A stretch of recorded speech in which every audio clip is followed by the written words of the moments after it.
So what do you want to talk about?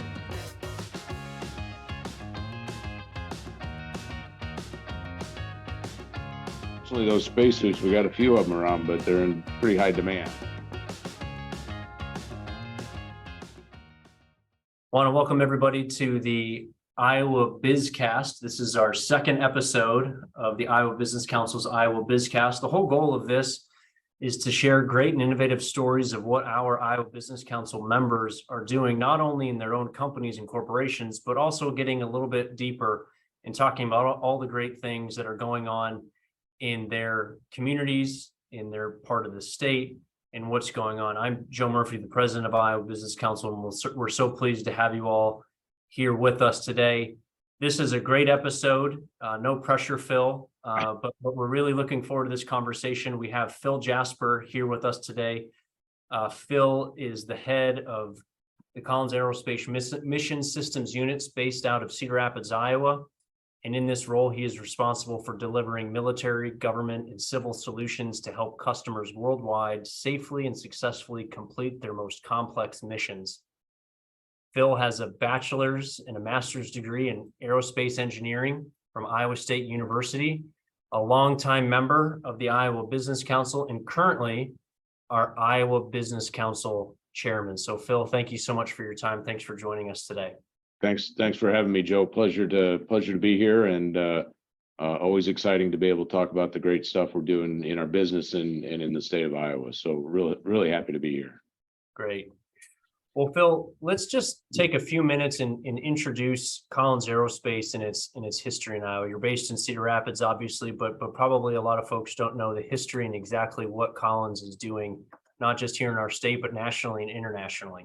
Yeah, that's one thing I found too, Joe. I grew up not far from Cedar Rapids and never really understood what Collins did. And now when people ask, what do we do at Collins? The simple answer is we're a high technology company that provides some of the most advanced technologies to solve some very hard problems in the aerospace and defense industry.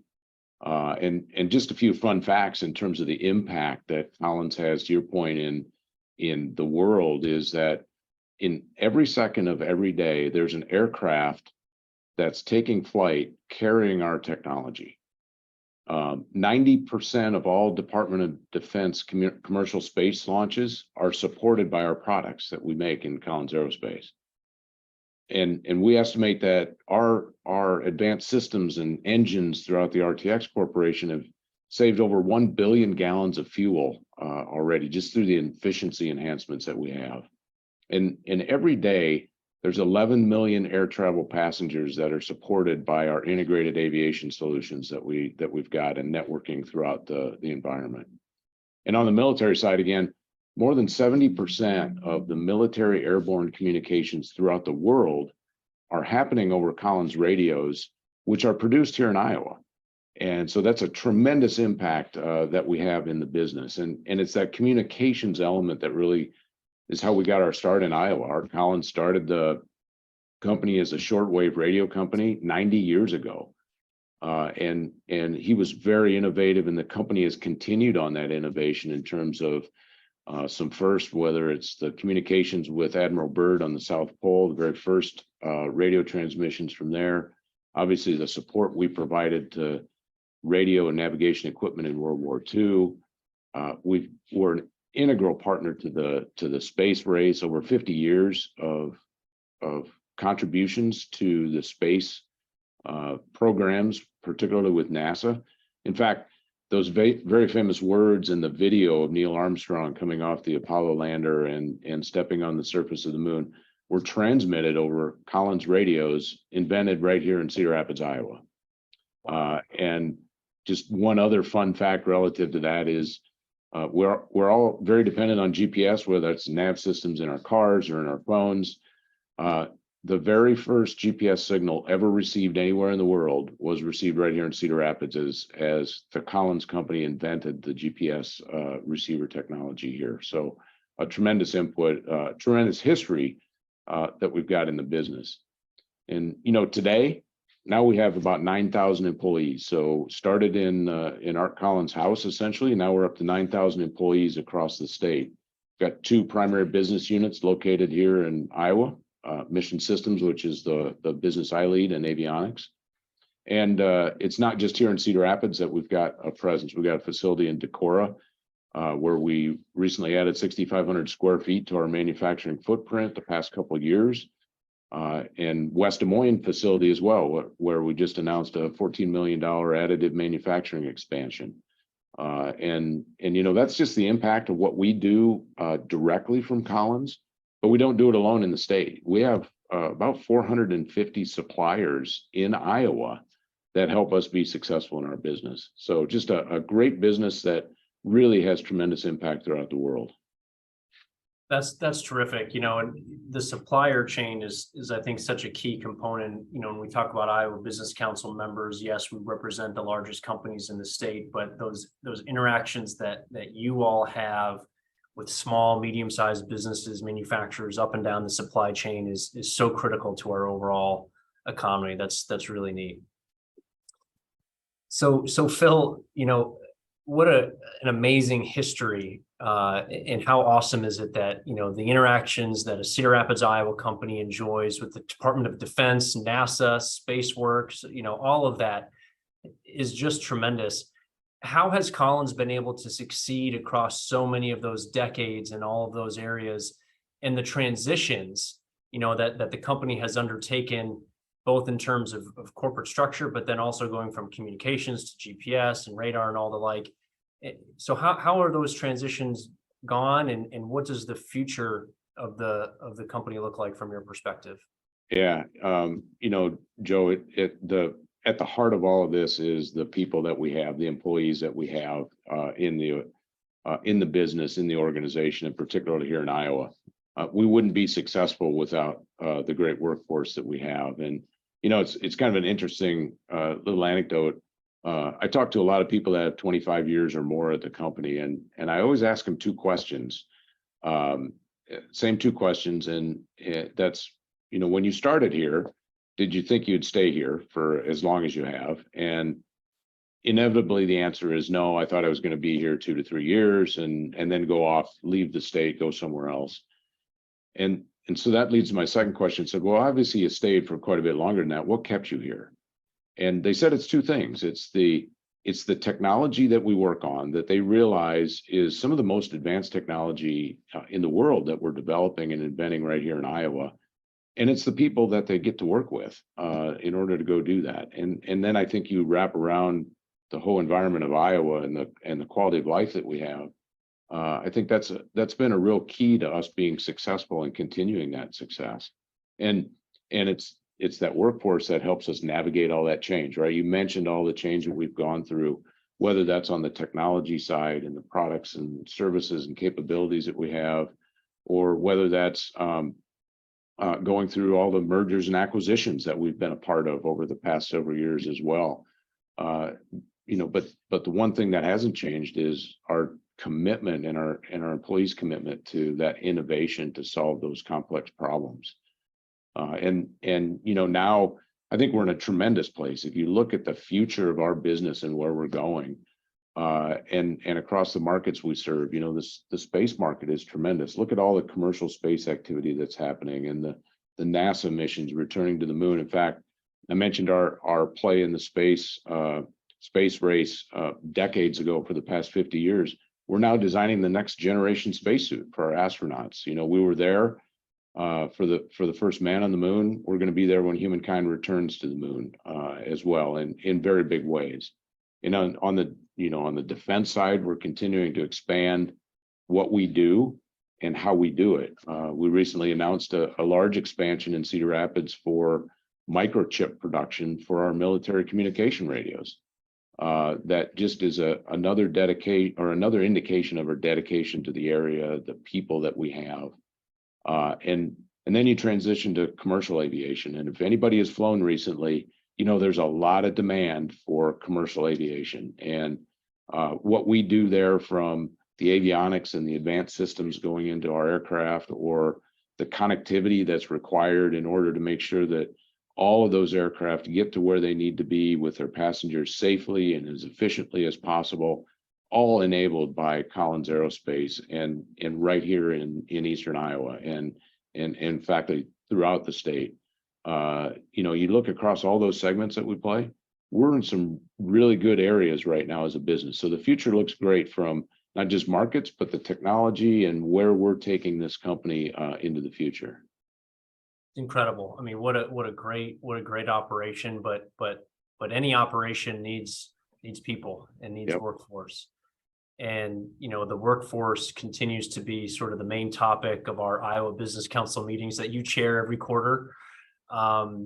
Obviously, you need engineers, people with technical skills coming out of our universities, high schools, community colleges. But what other areas of the workforce has Collins been concentrating in beyond sort of those STEM fields or engineering fields? Yeah, Joe, you're spot on. Obviously, STEM is critical. It's going to continue to be a critical area for us, but that's not all, right? I mean, it's in order to have a business of our size, of our complexity, doing the work that we do with the footprint that we have, we've got to have a tremendous workforce across all disciplines. And in fact, we see similar volumes as we do on the technical side of open positions in areas like operations, supply chain, quality, program management, finance, contracts. There's a lot of corporate function roles that need to be served here within the state as well that we get a lot of traction from. And we do a lot in order to garner that workforce and continue to recruit it. On the STEM side, obviously, we continue to partner with the Iowa Governor's STEM Advisory Council. And, we welcome more than 1,100 students and attendees from a bunch of different organizations to continue to generate that workforce of the future, if you will, in our youth populations as well. And then, we continue to partner and look for innovative ways to continue to create that desire and that pull for workforce. We recently started our first US-based high school apprenticeship program right here in Iowa. We've got 2 high school apprentices that started in July in our facility in West Des Moines as industrial manufacturing technicians. And, I think this just illustrates it's not always about the science and engineering and 4-year degrees. It's that skilled workforce that we absolutely have to have in our business and across the state. And this is a great program because after a year and a half in that program, the students are going to be certified by the Department of Labor, and they'll be eligible to become full-time industrial manufacturing technicians. And I know we need those, and I know from our work on the Iowa Business Council, everybody needs that skilled workforce. Then the last thing I would say here too is we employ a lot of interns. In fact, that's how I started my career at Collins over 30 years ago. As I started as an intern in the business. And my understanding is it's actually tomorrow, July 27th, is National Intern Day. So shout out to all the interns. We have more than 350 student employees here in Iowa. So, just so many different aspects in order to make a business like ours be successful. Yeah, you guys do such a great job of integrating your interns, and now you have the registered apprenticeship model coming online. I mean, it's full spectrum, to your point, right? I think that's so critical. Last year, Phil, or maybe it was a couple of summers ago now, we had a session with some of our educational partners and our university presidents more specifically. And you had mentioned that leadership skills as a growing need for young people starting out in their careers. You mentioned specifically that individuals are being promoted maybe more quickly in the ranks in this new environment that we're in. So their ability to develop leadership skills is so important as they become a manager earlier on in their career. Could you explain that a little bit more to our audience? And is that still the case? And are there specific items within that leadership skill set that you think are most important for individuals to acquire? Yeah, Joe, that's a great topic. It's something that is so important in our workforce because, anybody who comes into our workforce, that leader that they have is so important to their engagement, their ability to contribute and really connect with the purpose of what we do in our business. And as we look at that, to the business and to me personally, that leadership is something that is so very important that we've got to have in our particular workforce. And there's a couple areas that we talk about particularly. We've got leadership behaviors, operating principles, and things in our business, but there's a couple that I really resonate with in terms of specific things we're asking our leaders to do, and those center around things like involved decision making and something we call seeking to understand and learn. And both kind of have that underlying tone of we can't be successful strictly as individuals. We can't do it alone. You got to work in a team environment, right? So how do we as leaders encourage team members to participate in discussions? How can we demonstrate the leadership that we're really open to other perspectives and ideas? That even if they're very challenging and orthogonal to what maybe we think, we've got to be open to that. We've got to create the environment where people can get the best ideas on the table. And then we as employees, as leaders, need to be able to consider that very thoughtfully at all levels of the organization. The way I lead today is not the same way I would have led, 30 years ago when I started my career. And one of the things that's very important is to understand it's not always a win or lose when it comes to my idea versus your idea. It's how do you find the best and unleash that power within the organization. And so I think it's important for our students and employees that want to develop into leaders to really understand and embrace that importance of having that active debate, collectively owning those decisions that you work through as well.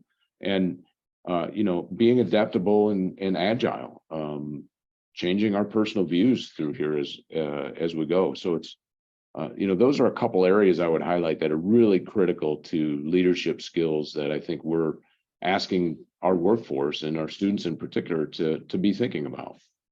And that's transferable across, the entire spectrum of employee opportunities. You don't have to be a manager or you shouldn't be just a manager to have those skills. That should be full on everybody doing those things. Yeah, you're exactly right. I can't think of a single product or program or technology that we have that is not in that team environment, and everybody has to demonstrate that, no matter whether you're a leader or an individual contributor on that team. Everybody has to have that mindset and that ability. Right.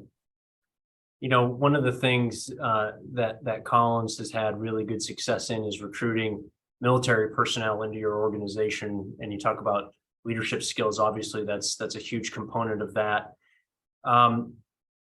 What are some of the strategies or things that the company has learned to expand this talent base within your organization? Obviously, that's a priority for the state and home-based Iowa. It's a priority of the Iowa Business Council. Collins has really been a leader in recruiting military personnel. What are some of the lessons learned there, and how have you been so successful?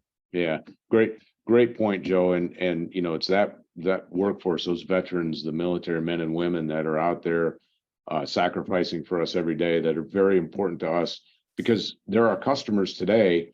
And what better way to have a dedicated, very competent, knowledgeable workforce than to be able to bring those into our employee base then once they're finished with their military careers.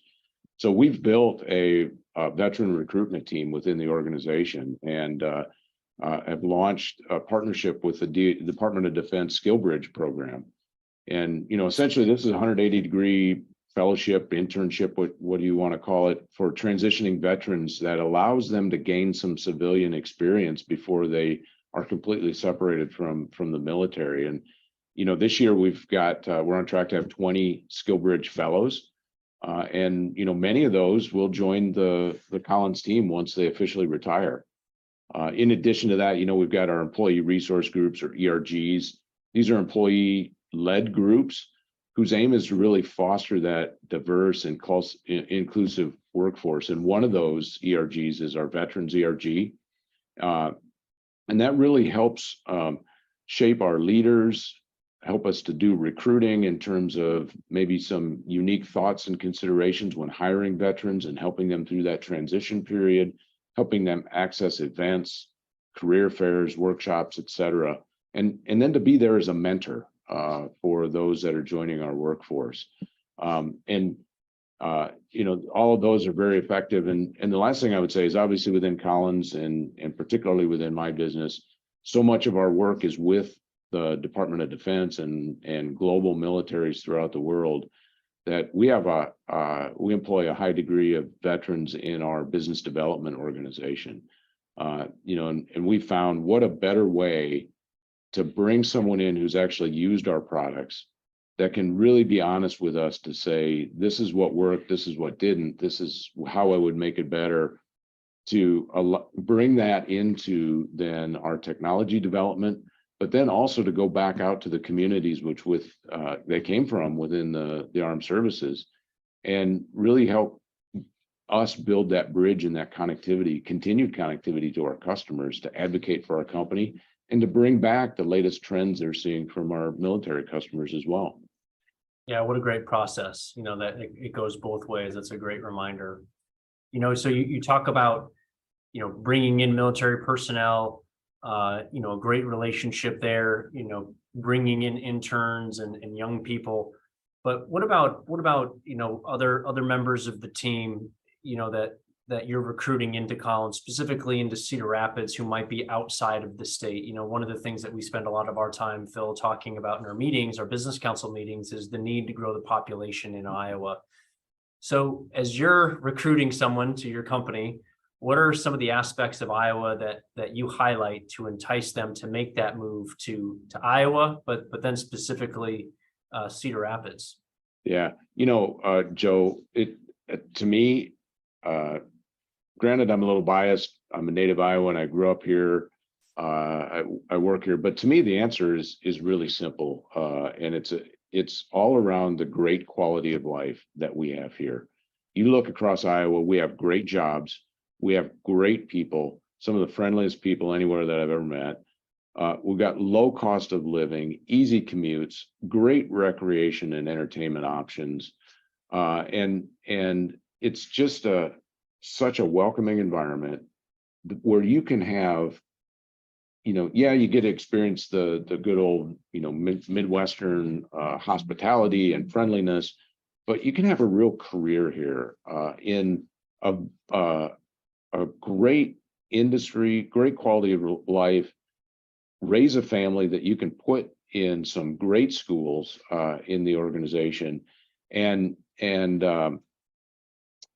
it's not just any one industry. Sure, we want them to come to Collins and stay in Collins, but if you look across this state and all the industries that we have, and just look, for example, at the Iowa Business Council member companies and the diversity that's represented there, you have the ability in Iowa to be able to maybe come into Collins in a role, but there's so many other opportunities once you're in the state to really decide that not only can I have a great quality of life, I can have a great career here. Across industries as varied as, ag, engineering, software, insurance, healthcare, manufacturing, the list goes on and on of our member companies. So to me, it's a pretty easy story to tell to people in terms of the value proposition for coming to Iowa. Yeah, that's so great. And a lot of that value stems from how engaged our companies and corporations are within the community, to your point on the quality of life. And Collins has been just an incredibly engaged corporate citizen in the Cedar Rapids area and across the state. How do you view Collins's role in the community, and why does Collins, I know your answer, you just sort of gave it, but why does Collins take such an active role in supporting area charities, communities, educational entities? I know you and your team are very involved in Iowa State University. Why do those things? Yeah, well, there's several reasons to go do that. First of all,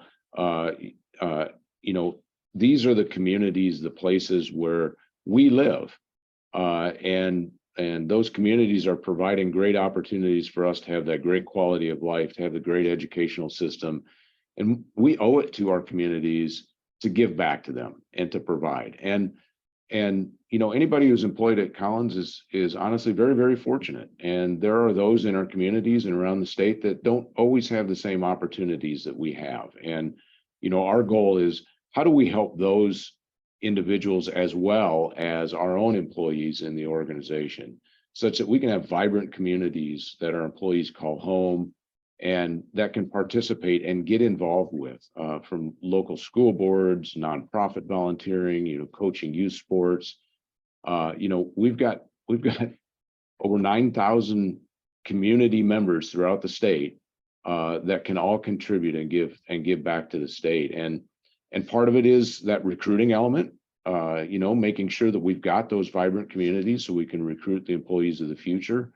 You mentioned participation in Iowa State. It's also a pipeline of talent for us that we can continue to grow and keep those students in the state of Iowa from going outside the borders and bring them into a great environment. It's the time our people give, it's the talent and the treasure that people give.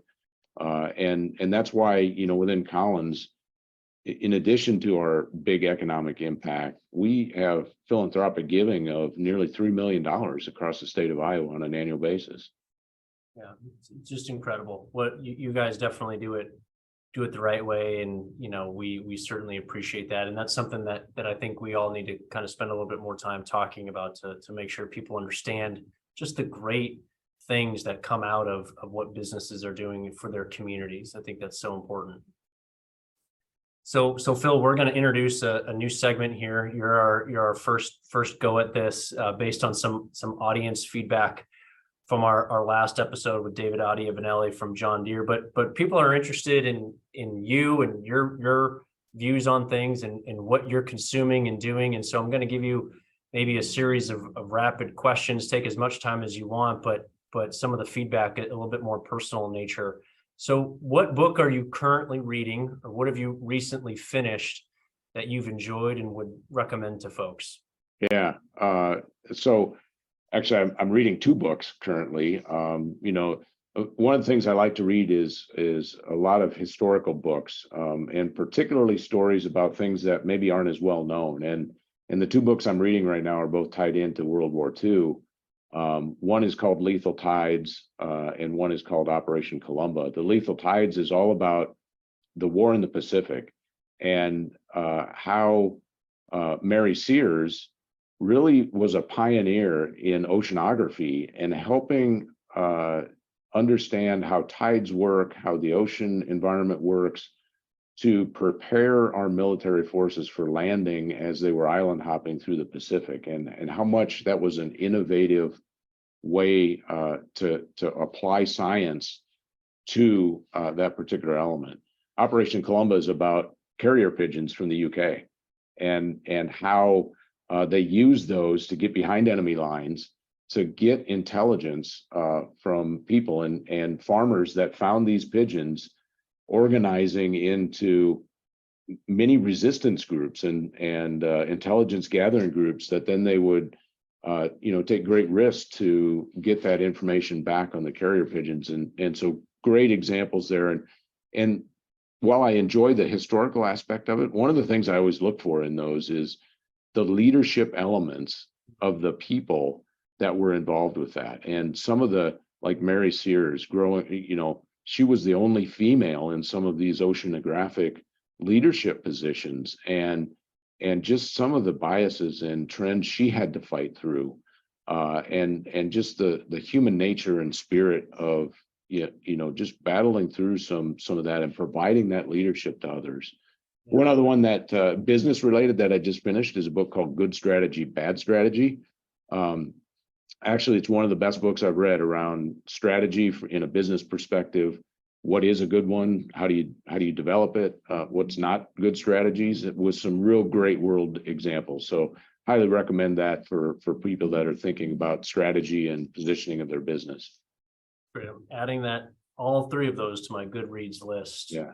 Right now, that's great. So we've covered books.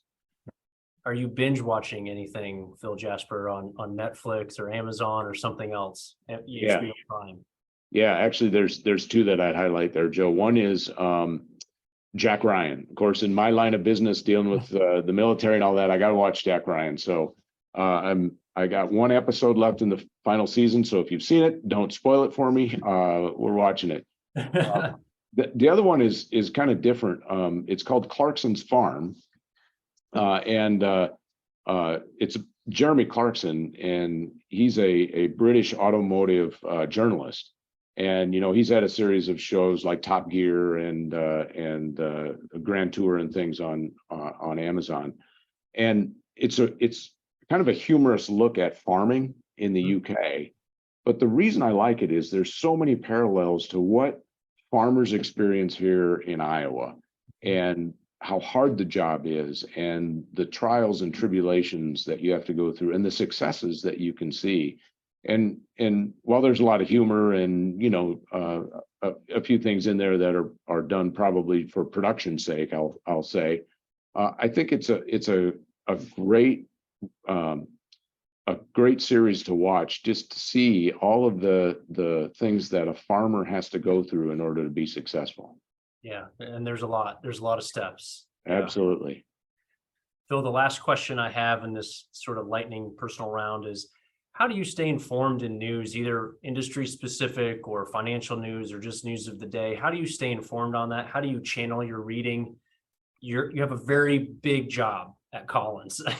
So how do you get all that in and stay on top of critical areas? Yeah, I would say my go-to read, Joe, is Wall Street Journal. I try to consume that every day in terms of just overall global environment of what's going on, business environment. I found that very effective. Locally, obviously, the Cedar Rapids Gazette is something that that is a staple of the read, staying in tune with what's going on locally in the community. And then, through my job, I have I'm signed up to many different industry news feeds around aerospace and defense industry, briefings that are put out.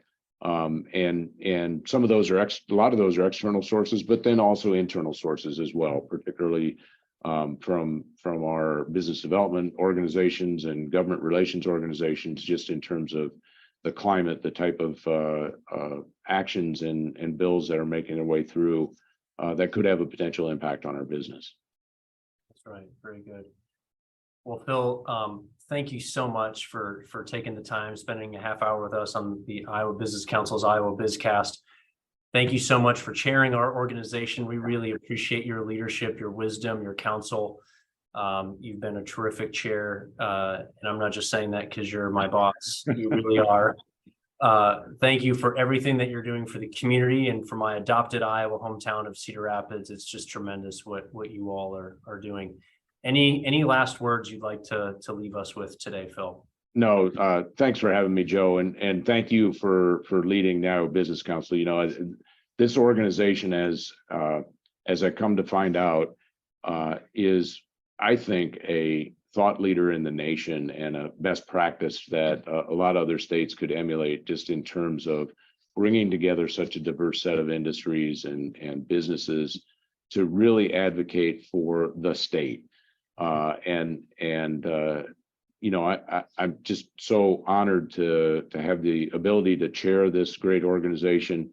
And honestly, I can't think of a better way to leave this than just to let everybody know who's watching this that Iowa is an outstanding place to live, to have a very rewarding career and life in just such a great environment, and across all aspects, from business to personal and everything in between. And it's great to see industry thriving in this great state, and the work that you and the Iowa Business Council are doing to support us and allow us to continue to be successful and grow.